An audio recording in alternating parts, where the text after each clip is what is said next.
Bismillahirrahmanirrahim. Alhamdulillahirrahmanirrahim. Assalamualaikum warahmatullahi wabarakatuh.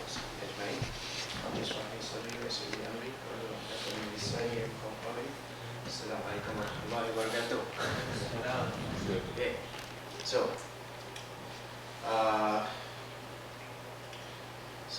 yesterday Amar dah tunjuk sikit graf tu kan. Daripada bermula 40 orang jadi 313 kan lebih kurang. Lepas tu jadi 124,000 kan. So daripada 313 tu dia melonjak naik 124,000. Kalau masa aku dapat ISK dulu, hakim panggil phase tu threshold, the threshold value kan. Macam sampai cepat tu dia terus naik kan. Now yesterday Amar has taken you past the threshold, I will take you to the top. Okay, kita mulakan dengan ni, poster ISK. Ni poster kita poster event ni. Nampak? Kita dah cakap mengembalikan sang singa daripada kijang yang pengecut.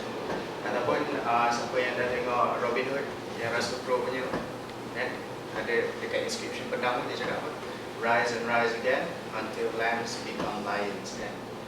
Sama lah lebih kurang. So korang singa ke kijang? Lambs or lions?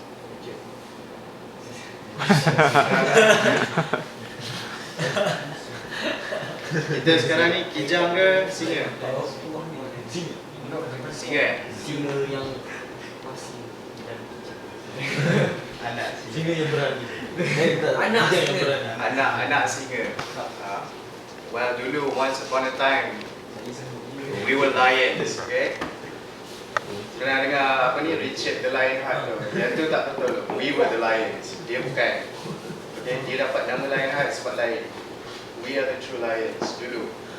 But sekarang, okay lah, mungkin korang singa, tapi sebagai umat kita bukan sebuah singa. Kita masih lagi kita telah dikijangkan. Telah dikijangkan.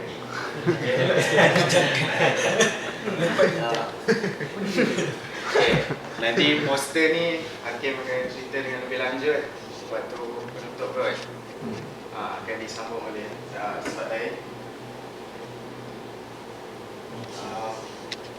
Ancient civilizations. Okay, we were once lions, right? Yes. Okay. What else? Masalahnya now, when I say ancient civilizations, what do you think of? Apa civilization yang come to mind? Renaissance. No, zaman Mesopotamia. Mesopotamia. Lagi? Oh, Mesir pun. As in, apa kingdom yang hebat-hebat yang korang pernah dengar? Nabi Ibrahim. Atlantis. Kerajaan Nabi Sulaiman. Nabi Sulaiman lagi. Nabi Daud takluk jaga. Kerajaan lain pula yang bukan Nabi punya. Apa lagi banyak lagi? Turki. Mongol. Kerajaan Asia. Takluk Kelantan. Dengan dua dapat. Yang ni tahu apa benda? Mesir ubah. Mesir kan. Tahu tak tu apa? Lembah bujang. Singa. The pyramids, there's nothing like them in the world. Okay. Arkitek zaman sekarang pun tak boleh complete, tak boleh bina, dia tak boleh bina balik piramid tu, bayangkan. Nak bina balik tu dia kata mustahil. Especially dalam jangka masa yang dia orang bina kan. Nak pakai modern equipment pun piramid ni somehow dibina dengan lagi cepat. Pelik tak? Ni apa benda? Colosseum. Rome. Colosseum, like it can fit more people than any stadium in the world right now. Okay, lepas tu the city of Rome is as well equipped as New York in terms of utilities, except electric lah, dengan wifi. Ni apa? Parthenon. Spanyol.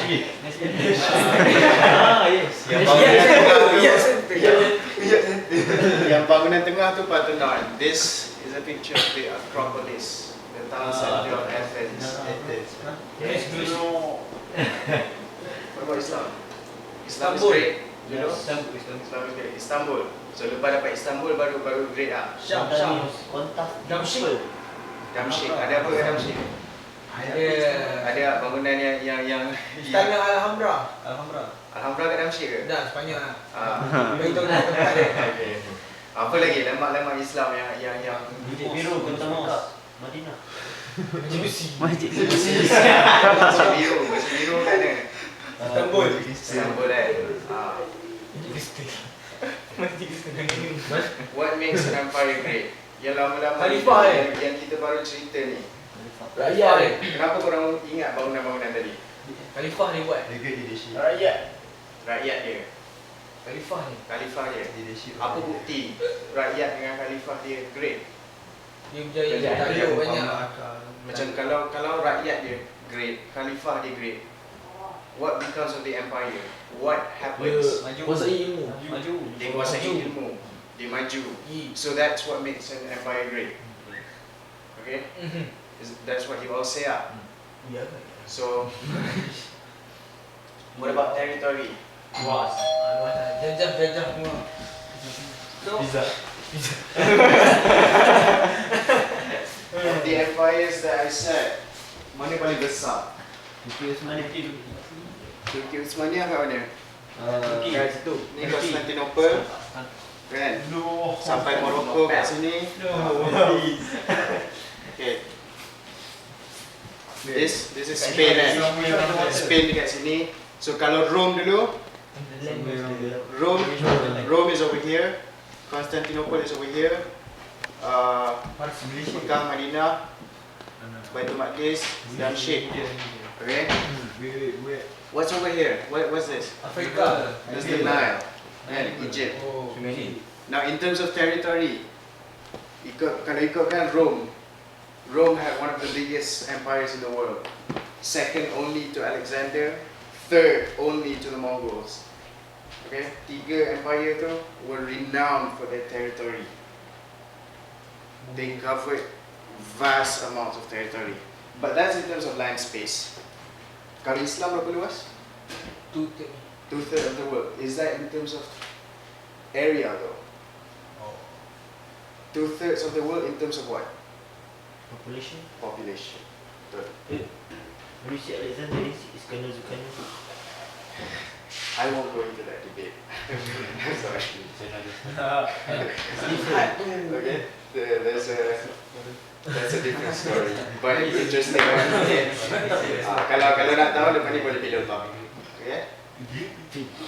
What about military superiority? Which empires were greatest for their military superiority? Mongol. In terms of numbers. Sparta. Rome. Betul Rome. Betul Rome. Siapa nak dengar kisah Hannibal? Hannibal Rising. Hannibal Barca. Oh. Yeah, Barca is in Barcelona. It was named after him. Oh, Spain ni kira. No, Carthage over here. Modern day Tunisia.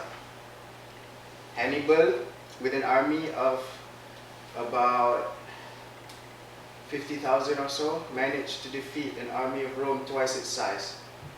He slaughtered everyone in the Roman army. 150,000 people died in that battle. 150,000 Romans.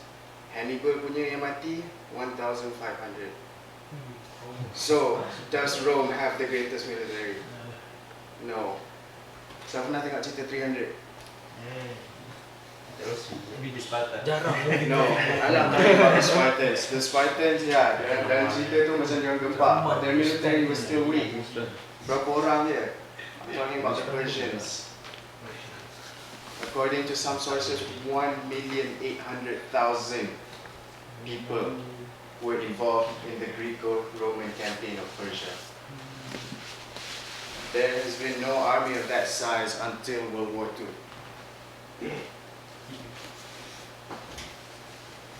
Technological superiority. Rome. We can say that sebab empire diambil masa kan untuk bangun. So kalau kita tengok each empire at its peak with relation to the point in time, we can say that most of the empires of old were equal in terms of technological superiority. Intellectual advancement.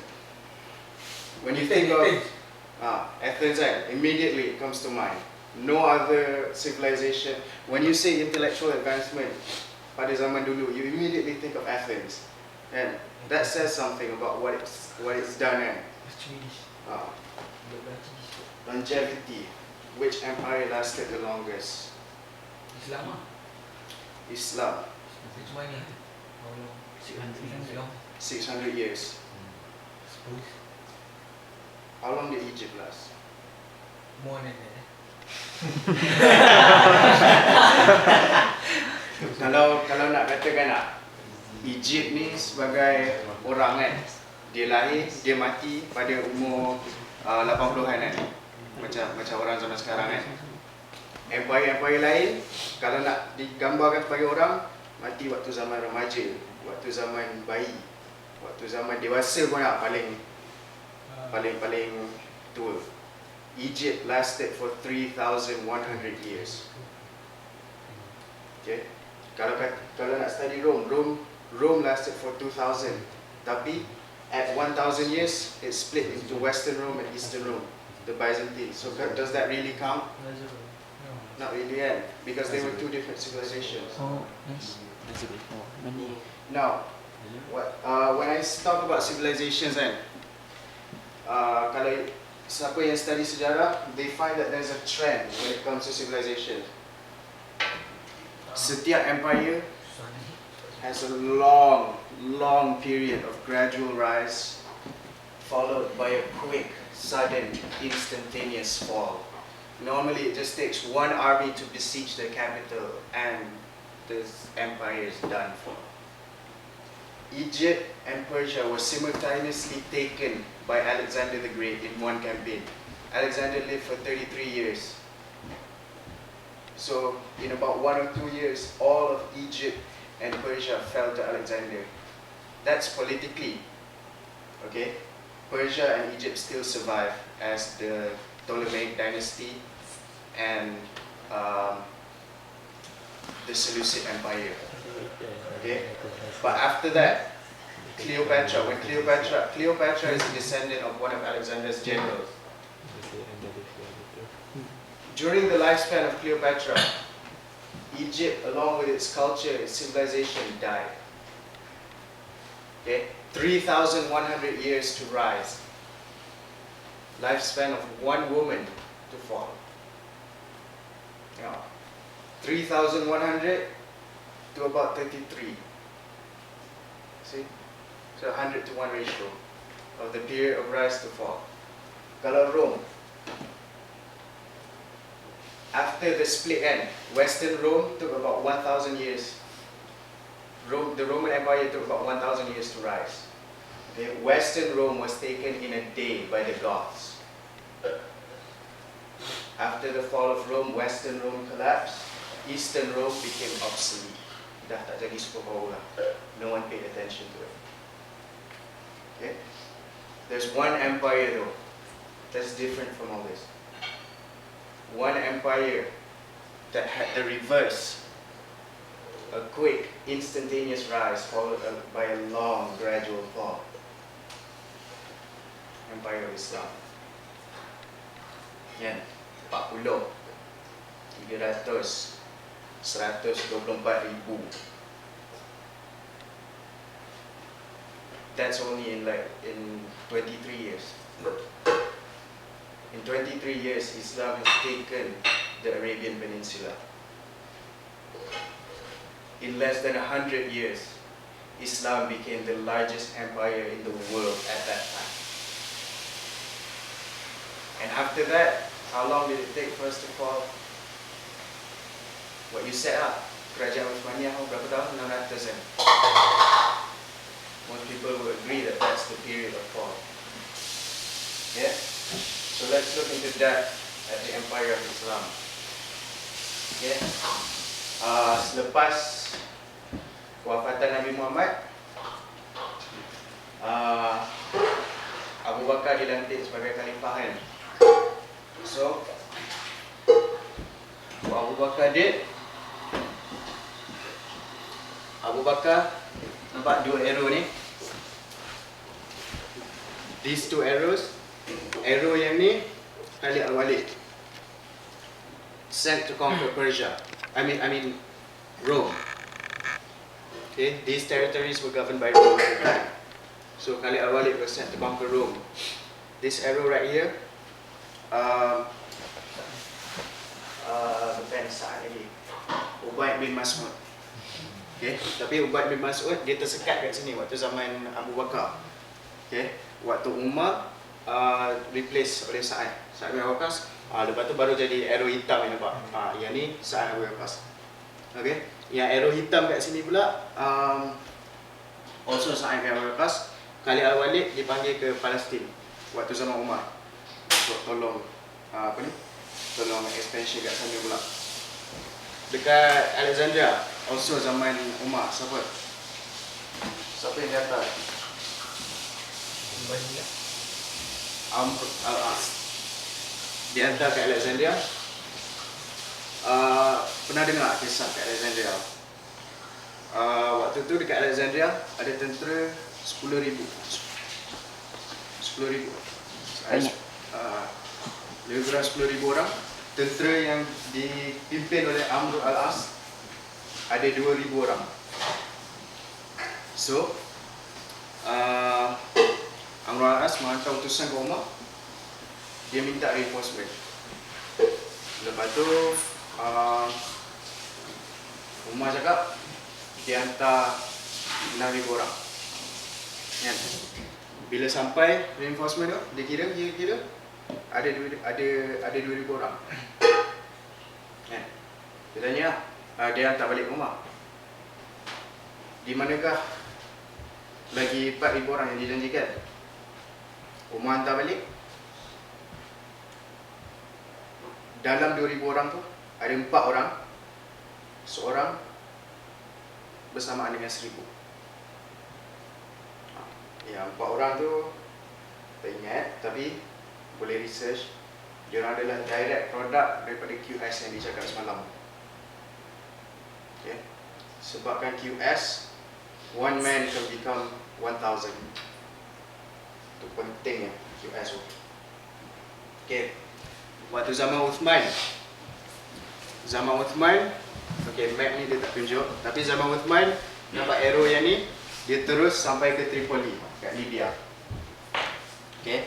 Lepas tu ke sini terus sampai ke dalam Persia. Sekarang ni sini Iran. Ni zaman Uthman. Okay. Waktu zaman Ali berlaku sedikit pertelagahan. So tak banyak expansion pada waktu itu. Lebih pada nak stabilize balik umat Islam kan. Tapi itu tak bermaksud waktu zaman Ali umat Islam lemah. Kan? Just because ada some sort of hampir ada civil war kan, tak bermaksud umat Islam berpecah belah. Okay? Waktu civil war tu ada orang Kristian berkomplot untuk nak serang umat Islam. Kata okey, ni dah lemah ni, baik kita attack sekarang sebelum dia regroup balik, sebelum dia jadi lagi kuat. Tapi Muawiyah hantar balik surat dekat Kristian tu, cakap jangan kau rasa mentang-mentang kita orang bergaduh sekarang dan kita orang tak mampu nak lawan kau. As soon as you set foot into our lands, we will unite and attack you. They haven't said a word since. They have not set foot in the lands of Arabia. Okay, lepas Ali, Muawiyah ambil alih. Muawiyah began the Umayyad dynasty, Khalifah Bani Umayyah. Yang waktu hijau, yang warna hijau ni semua Khalifah Rashidin punya tanah yang diambil oleh Khalifah Khulafa Rashidin. Okay. Waktu Muawiyah yang dekat Tripoli tadi, dia sambung ke Morocco, Maghribi kan. And also nampak ada arrow ni, dia cuba nak takluk Constantinople tapi tak berjaya. Okay. Akibatnya ada beberapa ulama yang syahid dan dia minta untuk dikebumikan di luar tembok Konstantinopel. Sebab apa? Sebab Nabi ada cakap kan, siapa yang tak duduk Konstantinopel tu, dia adalah sebaik-baik raja, tentera dia sebaik-baik tentera, rakyat dia sebaik-baik rakyat kan. Dan dia nak dengar tapak kaki sebaik-baik tentera, dia nak dengar laungan raja yang terbaik tu. Okay, seterusnya ni yang tak nampak tadi. Tripoli ni waktu zaman zaman Uthman. Lepas tu disambung ke Morocco. Okay, after Morocco, sampai kat Morocco tu, time tu dekat sini for a few years ada sedikit instability sebab masalah diorang tak tarbiahkan orang kat sana. So dekat sini ada banyak kecoh sikit. Tapi as soon as dah stabilize kat situ, Tariq bin Ziyad, okay, waktu zaman Bani Umayyah, lead campaign to the Iberian Peninsula, Andalus. Okay, Tariq bin Ziyad tu pernah dengar pulau Gibraltar dekat sini. Gibraltar tu daripada Jabal Tariq, maksudnya batu atau bukit atau gunung, tergunung. Batu Tariq bin Ziyad. So pulau dia. Okay. So within 2 years, all of Spain. Tariq bin Ziyad mulakan kempen dia 92 Hijrah. Within 2 years, all of Spain is taken. Within 3 years, Islam sampai within 60 kilometers of Paris. Paris dekat atas ni. So within 100 years, less than 100 years, selepas Piagam Madinah, Islam is the largest empire in the world in terms of territory, almost rivaling Rome during its peak. But then we reach the golden age. The golden age of Islam, macam tak bermaksudnya ini baru Islam jadi hebat. Tak, Islam memang sentiasa hebat. Tapi the golden age ni maksudnya waktu sekarang Islam adalah hebat di mata dunia. Okay, kita backtrack sikit Tadi ada cakap within 100 years tu Islam dah menjadi empire terbesar kan. Military Islam within how many years jadi power?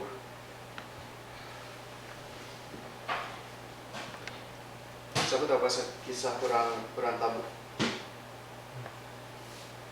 Perang Tabuk berlaku pada zaman bila? Perang Tabuk diketuai oleh pimpinan Rasulullah SAW. Okay. Sebab apa tak ramai tahu pasal perang Tabuk? Sebab essentially tak ada perang pun. Islam sampai je terus berdamai. Okay. Kisah dia, waktu Rom dapat tahu tentera Nabi Muhammad datang, dia berhimpun nak decide, nak strategize kan. Time tu emperor dia cakap, I am your emperor, will you take my advice? Dia kata, yes Caesar, you are the wisest among us, of course we will listen to you. Dia kata, time ni Rome beragama Kristian kata, this is the man mentioned in the books, follow him. Council dia cakap, no, we will not leave our religion. Caesar tu jawab balik, then take my second advice, do not fight him. Within 10 years, Perang Tabuk berlaku pada 10 Hijrah. Within 10 years, tentera Rom dah takut nak serang tentera Islam. Nampak?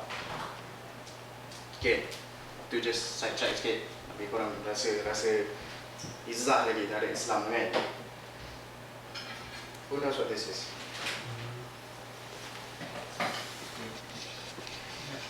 It's a map. A map of where? Kat mana ni?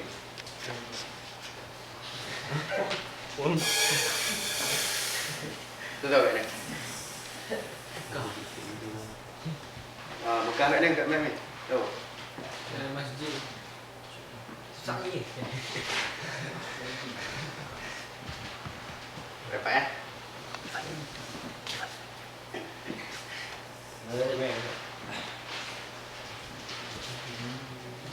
Rasa familiar.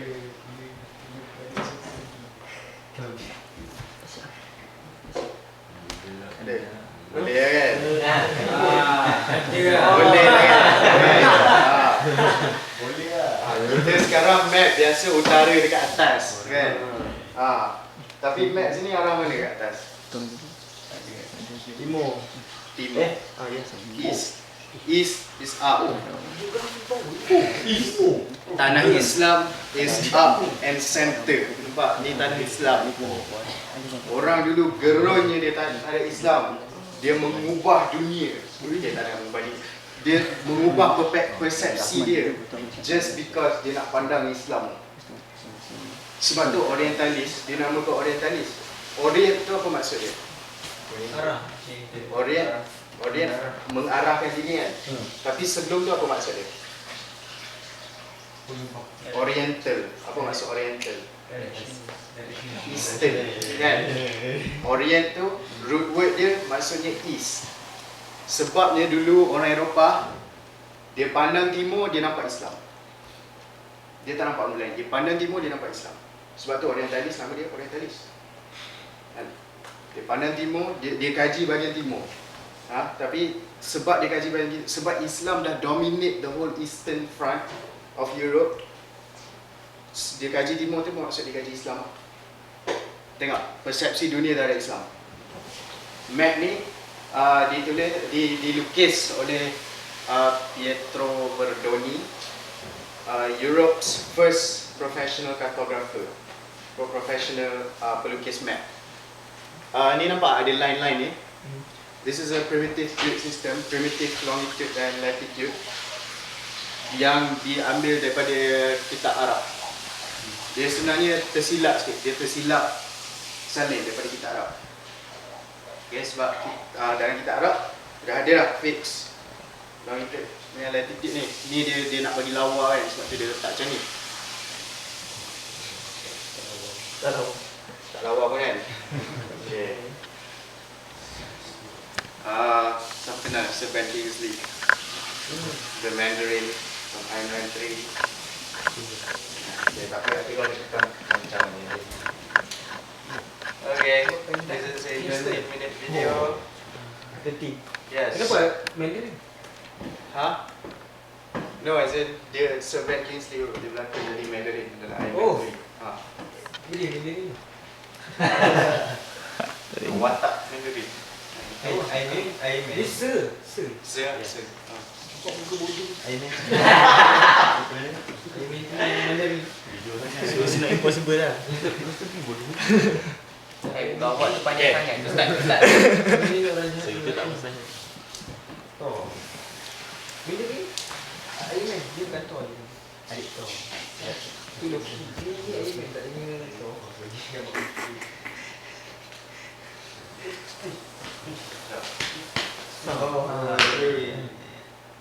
Itu lagi. Cerita tu. This one. Harry Potter. Ada masalah tadi sikit. TV.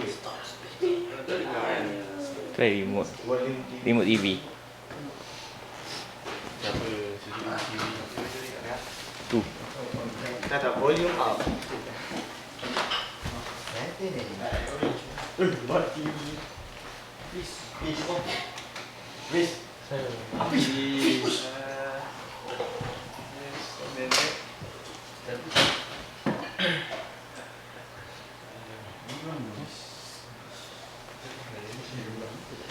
Yeah.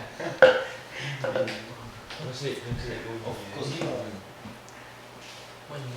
Ni Mandarin.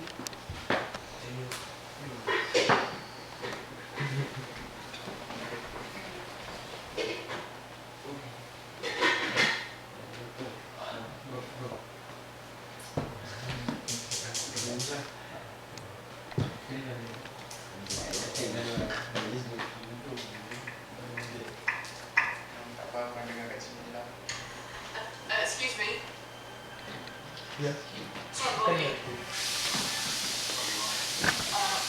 Find out what is that dark Well, never was a period of history so poorly. Don't touch.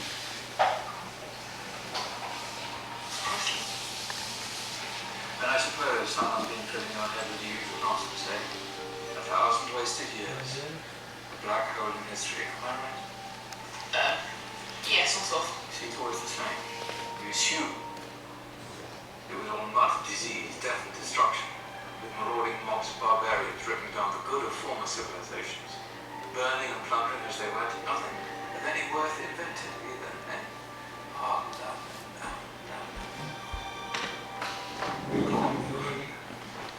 Sorry to bother you.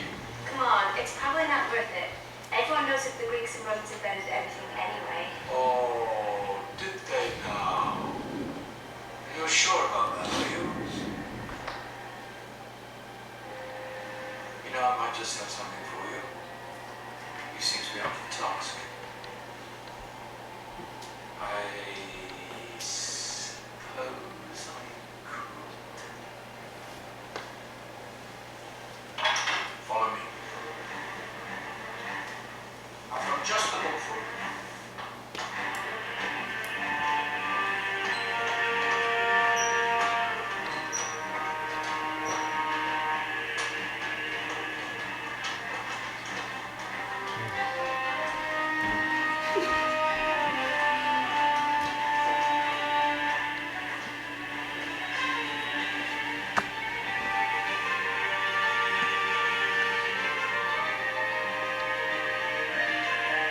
Where are we going? Ask him. Excuse me. Where are we going? From darkness into light, my young friend. From ocean onto land. There are things you should know. Oh, yes, it is. Yes.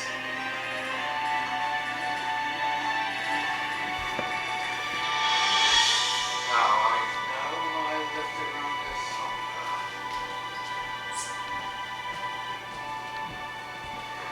Ah. Here it is. Now, take a look. If you dare.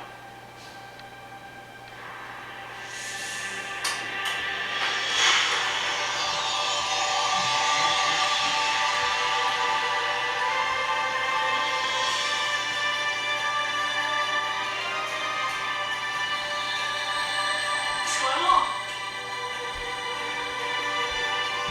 Welcome to the Dark Ages, or as it should be known, the Golden Ages.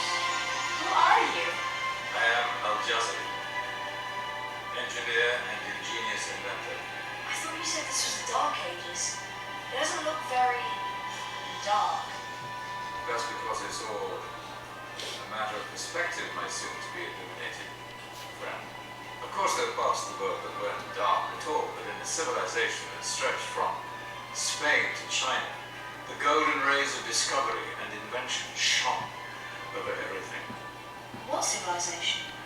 The Muslim civilization, my young friend. Through scholars and scientists of various faiths, some of the most important discoveries known to man were made at this time. Discoveries that drew on knowledge of the ancients, but have more connections with your modern world than you could possibly ever imagine. Like what? Well, all sorts of things. We've got to get a picture of this.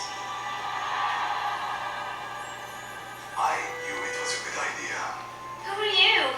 Allow me to introduce Ibn al-Haytham, a great scientist whose ideas led to the invention of the camera. You invented the camera. I laid the foundations for modern cameras by explaining how our eyes work. I found a way of projecting an image onto another surface through a small hole in a dark room, later called camera obscura. Think of all the things that evolved from this discovery. Cameras, cinema, all share the same principle. Cool. Look out below! Who's that? That's my good friend,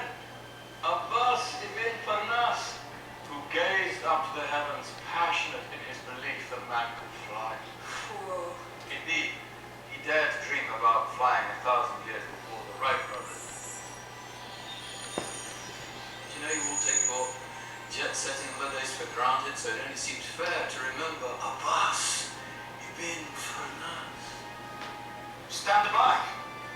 I'm ready for takeoff.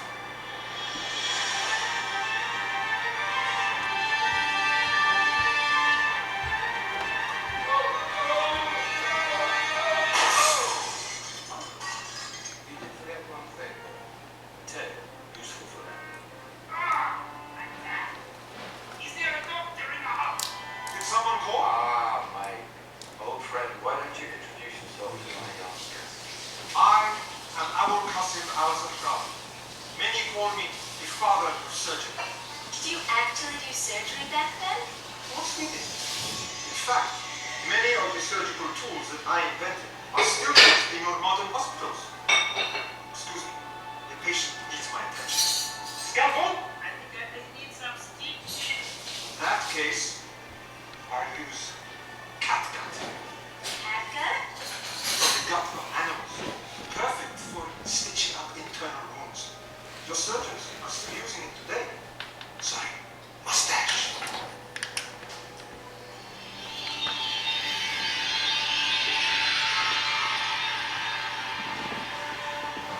Where's she? That's Mariam al-Astrolabi, one of the many brilliant women of her time. She made sophisticated astrolabes. What? Astrolabes. They show the sky and the stars on a small flat plate you can hold in your hand. Think of them as ancient calculating or timekeeping devices. Today you have your watch, compass, satellite navigation, helping people and explorers travel the world. Science at its brilliant best. All these things were developed during the gold ages. That's just the tip of the iceberg. There are thousands of other inventions covering all areas of life, and in the years that followed, their influence spread across the whole of medieval Europe. So you see, it wasn't so dark after all. What about you? Me? What did you invent? Well, I don't want to be big-headed, but I made some groundbreaking advances in engineering. I suppose my most significant discovery converted rotary motion into linear motion. This is mechanically connected lines, essentially pumps and engines. In fact, I have no idea how the Industrial Revolution, how hundreds of years later, without such a device, nor the man you have credit on yourself. My crowning glory was my amazing time-telling machine. Legendary clock.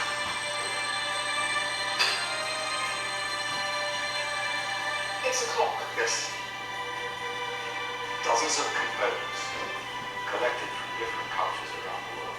Indian, Greek, Arabian, Egyptian, Chinese. Wow. A United Nations clock. That is pretty cool.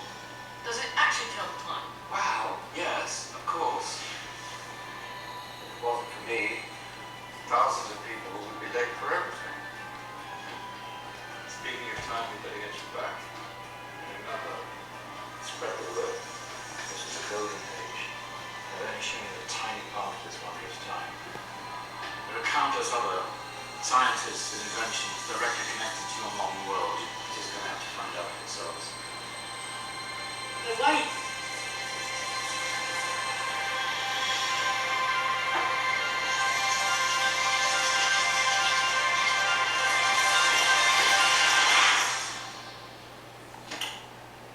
Well, gee, Yeah. That wasn't quite so boring.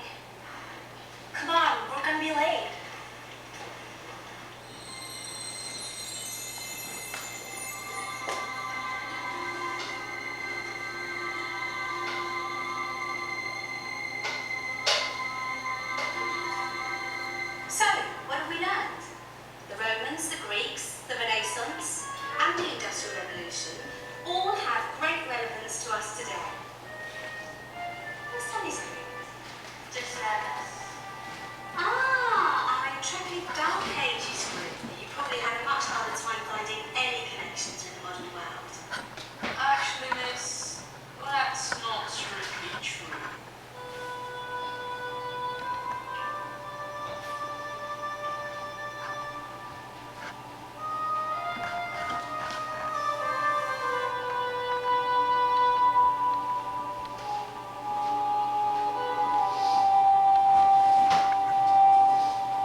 world's first programmable device. You can reset it. You can set at any time you want. You can set it to calculate dates and times according to what you desire. Like if you don't require it specifically to the second, you can set it not to count that way. You can just tell it to count minutes. You can just tell it to count hours, days. The astrolabe can tell you the time down to the second. Can tell you the time, the date, exactly what year you're in. It can tell you exactly where you are on Earth. It tells you your time, date, and position, all using the sunlight at daytime or the stars at nighttime, without any moving parts. All invented by Islam. What have we invented, huh? Inshallah, we're studying in Vandy and we'll do something, right? You guys work on your Arduino, come up with something. Alright? But these were the lions. They changed the world. And like Ben Kingsley cakap tadi apa? The Industrial Revolution wouldn't have even started without the crankshaft. But he never gets the credit for it. And this age of Islam is forgotten by the rest of the world and also forgotten by us. This, you've seen like certain graphs that says something like, this is human advancement, and this is time, and then it starts off here, and then it drops during the Dark Ages, and then goes like that, right? That graph isn't true. What happened was, this part was taken and rebranded as the discoveries of someone else.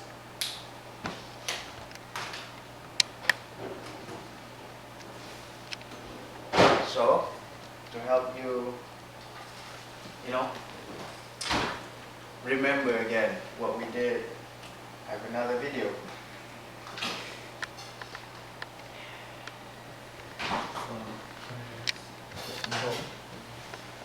Okay. Yang ni lebih explains to you the tokoh Islam zaman dulu. I'm sure you all know, that's why I put it in the video.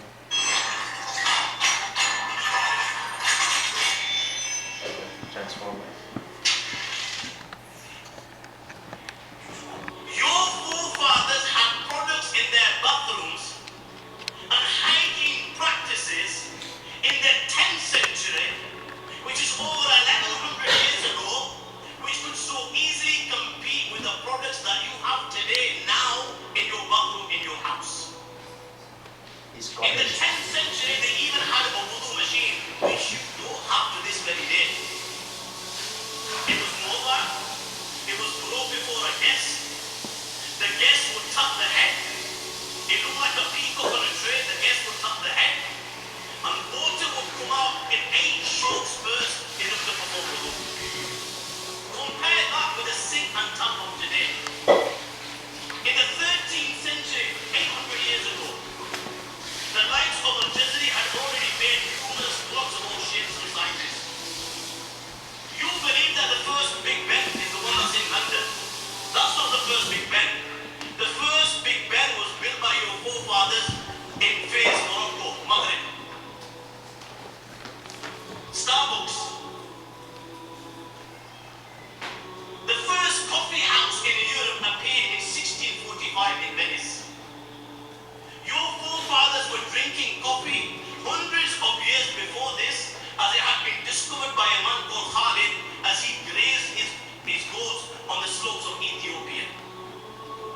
Abu Hassan Ali ibn Nafi, nicknamed Ziryab, he was the one that introduced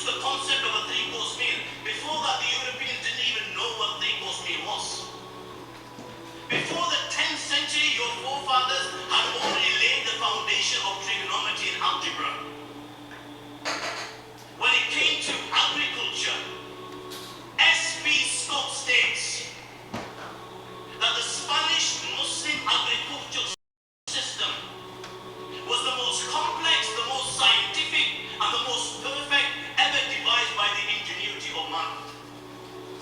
1100 years ago, your forefathers were manufacturing paper. They were building dams, they were building windmills. Allahu Akbar, Abbas ibn Firnas had made a flying machine. It was the first machine capable of carrying a human being in the air. They were designing great buildings. Who can forget the earthquake-defying minarets of Sinan in Turkey? It should not even collapse even after an earthquake. Who can forget the New York of the 9th century, Cordoba? Cordoba was the New York of the 9th century. In the 9th century, Cordoba had hundreds and thousands of houses, 200,000 houses. Houses had running water. Schools were free. There were dozens of libraries. The streets were paved and lit. Garbage was collected on the backs of donkeys and taken to special dumps outside the city walls. There were sewers, there was drainage in place. My friends, London and Paris, the capitals of the world at this moment in time, did not have these facilities for over 700 years after this. Your forefathers were designing surgical instruments, constructing hospitals. One Muslim alone designed over 200 surgical instruments, syringes, scalpels. And I assure you, modern instruments haven't changed much from its original designs. They were operating, treating cataracts. In the UK, cataracts are the most common cause of blindness in people over the age of 50. In the UK alone in 2005, 300,000 operations were undertaken. Allahu Akbar. Who would think that this was all made possible as a result of the foundation of your forefather, Imam Musavi? This is why Dr. Donald Campbell, 20th century historian of Arabian medicine, he says, the European medical system is Arabian not only in origin but also in structure. He says that the Arabs are the intellectual forebears of the Europeans. And who can deny this? The Qanun of Ibn Sina dominated the Western world for over 600 years. This was just one of his works. He composed over 276 works. Who can forget the work of Al-Razi? His book was the most highly respected and most frequently used medical textbook in the Western world for hundreds and hundreds of years. Who can forget Jabir ibn Hayyan? Unanimously agreed he was the founder of chemistry. My young friends, it was your forefather who devised and then perfected sublimation, amalgamation, crystallization, oxidation, evaporation, and you can keep on naming them one by one. Who can forget Al-Kindi, an all-round master? The names will keep on coming to mind. The excellence will keep on coming to mind. The virtues will keep on coming to mind. The contributions will keep on coming to mind. The achievement of your forefathers will keep on coming to mind. Indeed, these were the ummatis of Rasulullah sallallahu alayhi wa sallam. They elevated the name of Allah and His Rasul sallallahu alayhi wa sallam wherever they went in the globe. Whether they were traveling in some desert or in the thickness of some jungle, all of a sudden, people now, when they saw these people, or because of what they were and because of what they had achieved, my friends, all of a sudden, people now were interested in Allah and His Rasul sallallahu alayhi wa sallam. A fire burned in their hearts, which did not let them rest till they excelled, till they became world leaders, till they became the torchbearers, the beacons, the lighthouses, and the pioneers.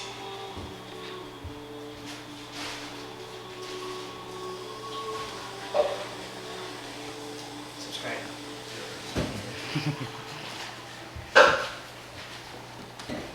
During the Crusades, when the European kings, all of Europe joined the Crusades, but 7 kings went there personally to escort the armies, to lead the armies out. when the kings fell ill, there's a story. One of the kings that led the crusade, he got some sort of macam nanah kat tangan dia. Dia punya doktor cakap, there's no hope, just biar je. Nanti bila dah tangan tu dah tak ada rasa, kita potong. Time tu there was a Arabian physician, dia terdengar. Dia marah doktor tu, dia cakap just potong biar air nanah tu keluar.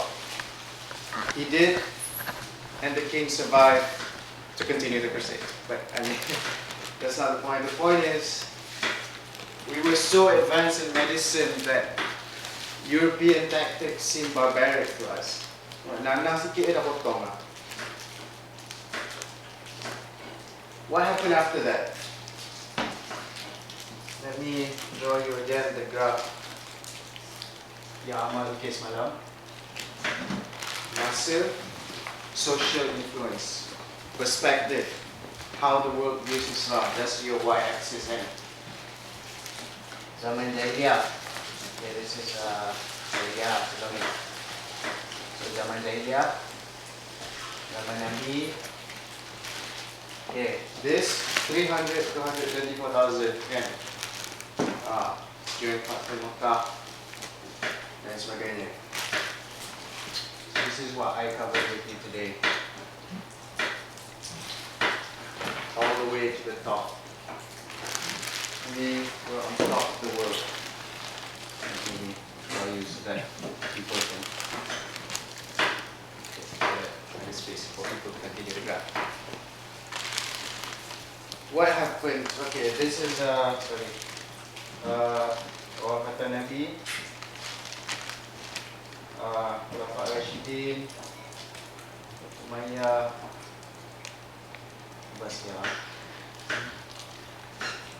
What happens after this? We were on top, the very, very, very top. Once you're up on top, you either stay on top or you go. What happened?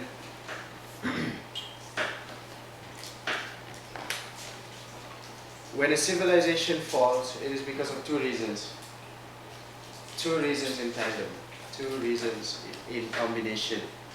The first, kerosakan moral. Semua civilization yang aku dah cerita tadi, Egypt, Rome, Parsi, and they all were very, very morally declined. They were very backwards morally. But that's not enough, right? I mean, have you read Greek mythology? Do you know diorang ada dewa nama Aphrodite, the goddess of fertility and love. Do you know the story of how she was born? Zeus, everybody knows Zeus, and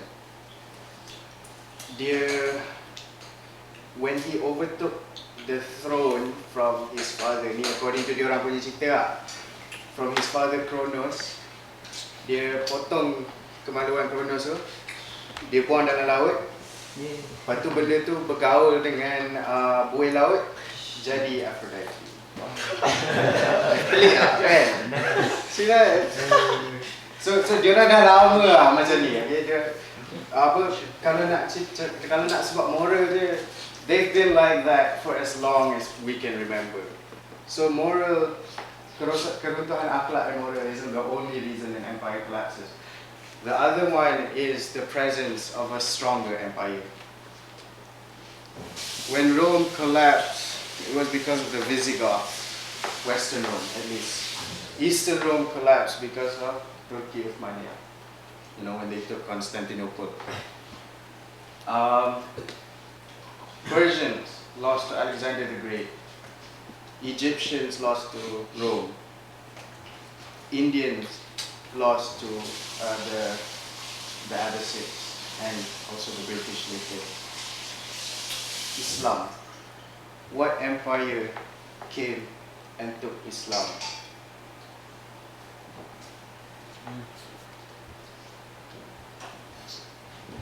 the scourge of the East, the plague of God, the Mongols. Hula Gohan. Sacked Baghdad, Genghis. and we went down for a bit. Okay? But after that came the greatest king with the greatest army and the greatest people, and we took Constantinople. So, what have we done today? Within the past hour, we've reviewed Islam from Abu Bakr to Umar, Uthman, Ali, Muawiyah, the rest of the Umayyad dynasty, the Abbasid dynasty, and how they expanded, and the achievements that they made, the contributions they made to the world. No, we were once like that. We were once greater than the Renaissance. The Renaissance was a collective effort by the whole world. Okay? But during this time, we were alone. We had our own Renaissance, forgotten by the rest of the world. Not forgotten, stolen. When that little fall happened, Europe sacked Baghdad, took all our books, brought them to Europe, rebranded them as their discoveries, and called it the Renaissance, the Age of Enlightenment. No, we illuminated the world. We were the enlightened ones. For a while, that is.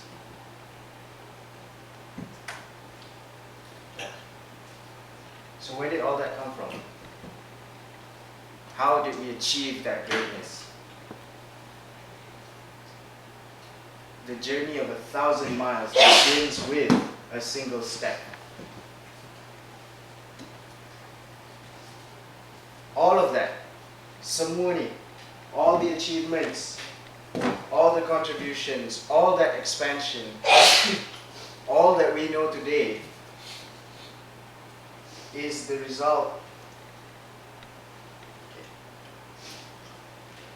of the leadership of Muhammad sallallahu alaihi wasallam. Semalam ada cerita QS kan. Okay. I'll elaborate just a bit more. QS, kaedah subah, kaedah is foundation, subah tulang belakang. Okay, so you build a core group for which you use to move the rest of your body. You build up on your backbone so you can support the rest of your body. Okay, sekarang dah faham sikit I'll just leave it to you in that figurative sense. Okay. QS will be elaborated to you as you go through these sessions. But all this, nampak ni, this is 23 years. 23 years, 13 of which no expansion occurred kan. 13 years of which focus hanya pada pembinaan akidah, nak bagi orang tu betul-betul mantap. 13 years just nak bagi orang dia kuat, you know. No achievements, no nothing. Okay, and then continue for 10 years at a higher level. Okay, during Madinah ni masih lagi berterusan kaedah subah. Okay, 30 years of understanding Al-Quran, Al-Sunnah, understanding betul-betul message Islam, berpegang teguh pada Islam. And this, all this is just a side effect. Okay, what we need to do, okay, yeah, right now we're studying engineering in hopes that we can change the world, in hopes that we can build stuff like the astrolabe, like the clock.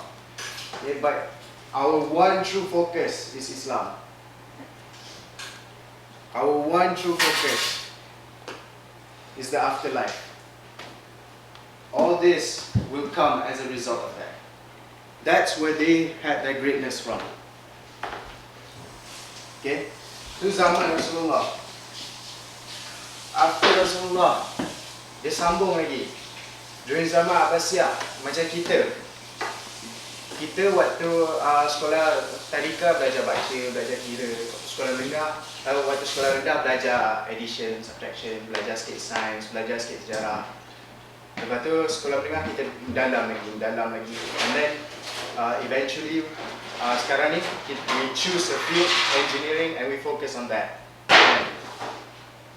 How did they study? What was their school system like during the Abbasids, during the Umayyad dynasty? Waktu tadika, waktu sekolah rendah, dia belajar Al-Quran. Dia belajar pasal Islam, dia belajar akidah. Okay. And then after that, once they have mastered Islam, once their soul has been cleansed, bila dia tarbiyahkan betul-betul, then they are allowed to choose their specific fields for which they want to study. And also, Islam menekankan ilmu kan. Apa ni? Wahyu pertama yang diturunkan, Iqra, bacalah. Kan? So, kalau kita pegang betul-betul pada Islam, we insyaAllah will have a greater desire to learn, to achieve, to accomplish. Okay? Also, this kaedah subah, apa dia? It's what? It's sunnatullah kan? Sunnatullah maksudnya benda tu dah ditetapkan. Kalau kita ikut, we will get the same results. Okay? Same as, like you've been studying chemistry all this time. All those reactions, kalau ikut betul-betul, buat betul-betul eksperimen, insyaAllah result you'll get the same every time kan. Kalau adalah beza sikit-sikit tu, that's because inaccuracy in measurement, whatever, but you'll still get the same results. That's why greatness has a trend.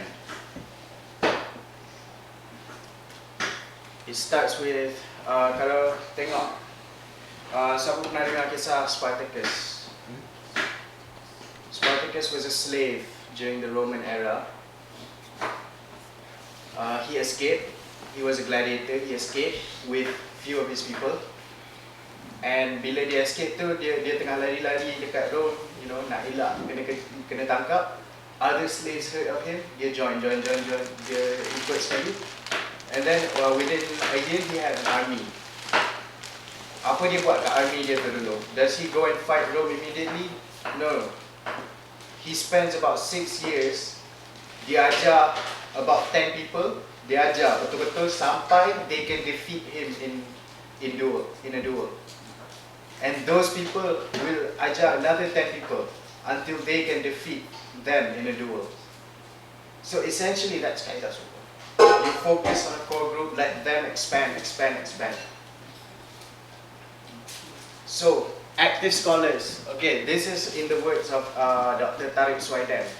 He said it starts with active scholars, but in a sense, what it means is it starts with people who have knowledge. People who know. Orang-orang yang faham. Kan? Hadis faham. Yang Rashid cerita kan? So sekarang kita dah tahu pasal hadis faham. Kita dah tahu pasal hadis logam. It starts with us. We need to, and then, so this is basically kaedah subah. Starts with people who know, it spreads to, it spreads to the people around us, and then it influences your leaders. So, contoh hari ni, I know about this stuff, it's spreading to you, and then it will influence your leader, .b maybe. Okay? But yeah, basically what it's saying is it's a bottoms-up approach. Greatness cannot begin from the top. It cannot begin masuk terus parti politik, elect president terus, yang Islam, lepas tu semua orang ikut. No, it doesn't begin like that. Yeah, people akan ikut, but they will be Islam only in name. Kan? Islam with a capital I, not Islam with a small letter I. It has to be bottoms up. It has to start from us, from the people. That's how we achieve greatness.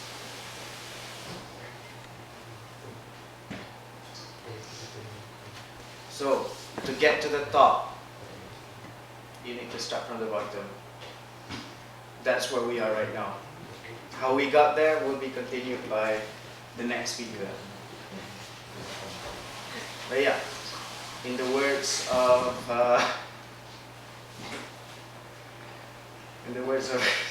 Jorel, comic book geek, you know, it has to start from. We will give the people of Earth an ideal to strive towards. They will race behind us. They will stumble. They will fall. In time. It takes time to reach greatness. In time they will join us in the sun. In time we will help them accomplish wonders. I apologize for any mistakes, any shortcomings. This is only my third time also bagi talk. So insyaAllah ya yang baik tu ambil teladan, you know, remember it. Yang buruk tu ingat juga, but not in terms of fakta, ingat in the sense that korang jangan ulang lah. Bila taufik, Assalamualaikum.